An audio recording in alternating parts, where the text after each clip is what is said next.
Hello hi అండి. ఇప్పుడు మనం మినపప్పుతో వడలు ఎలా వేసుకోవాలో చూద్దాం. వీటినే మసాలా వడ అని కూడా అంటారు, మామూలు వడ అని కూడా అంటారు. ఇది అల్లం చట్నీ ఎలా తయారు చేసుకోవాలో చూద్దాం. ముందుగా దీనికి కావాల్సిన పదార్థాలు: నానబెట్టిన మినపగుళ్ళు 1 కప్పు, కట్ చేసి పెట్టుకున్న ఉల్లిపాయలు 2, కట్ చేసి పెట్టుకున్న పచ్చిమిర్చి 3, కట్ చేసుకున్న కరివేపాకు కొంచెం. ముందుగా ఇప్పుడు అల్లం చట్నీ ఎలా తయారు చేసుకోవాలో చూద్దాం. ముందుగా ఒక బౌల్ తీసుకుని అందులో ఒక చిన్న గ్లాస్ వాటర్ పోసుకుని ఒక 4 ఎండుమిర్చి, కొంచెం చింతపండు, కొంచెం బెల్లం పొడి, కొంచెం సాల్టు, కొంచెం కట్ చేసుకున్న అల్లం వేసుకుని ఒక మిక్సీ బౌల్లోకి తీసుకుని కొంచెం గ్రైండ్ అయిన తర్వాత కొంచెం పుట్నాలు కూడా వేసుకుని బాగా మెత్తగా గ్రైండ్ చేసుకుని పక్కన పెట్టుకోవాలి. దీంతో అల్లం చట్నీ రెడీ అవుతుంది. ఇప్పుడు వడలకి పప్పు ఎలా గ్రైండ్ చేసుకోవాలో చూద్దాం.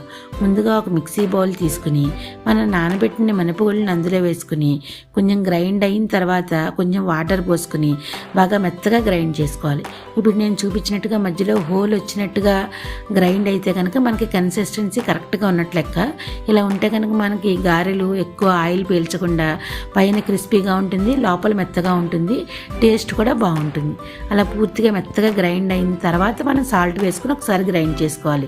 ముందు సాల్ట్ వేస్తే కనుక కన్సిస్టెన్సీ మనకి కరెక్ట్గా రాదు. లాస్ట్ని సాల్ట్ వేసుకుని గ్రైండ్ చేసుకుని మనం కట్ చేసి పెట్టుకున్న ఉల్లిపాయ ముక్కలు, పచ్చిమిరపకాయ ముక్కలు, కరివేపాకు ఒక బౌల్లోకి తీసుకుని కొంచెం సాల్ట్ వేసుకుని కలుపుకొని ఈ మినపప్పు మిశ్రమాన్ని కూడా అందులో వేసుకుని బాగా మిక్స్ చేసుకుని పక్కన పెట్టుకోవాలి. తర్వాత స్టవ్ ఆన్ చేసి కడాయి పెట్టి అందులో డీప్ ఫ్రైకి సరిపడా ఆయిల్ పోసుకుని ఈ అన్నీ కలుపుకొని పెట్టుకున్న మిశ్రమాన్ని మనం ఈ ఆయిల్లో వడల కింద వేసుకుని బాగా డీప్ ఫ్రై చేసుకుని అల్లం చట్నీతో సర్వ్ చేసుకుంటే సూపర్ టేస్టీగా ఉండే బ్రేక్ఫాస్ట్ రెడీ అండి. మీరు కూడా గారెలు విత్ అల్లం చట్నీ ట్రై చేసి చూడండి. టేస్ట్ చాలా బాగుంటుంది.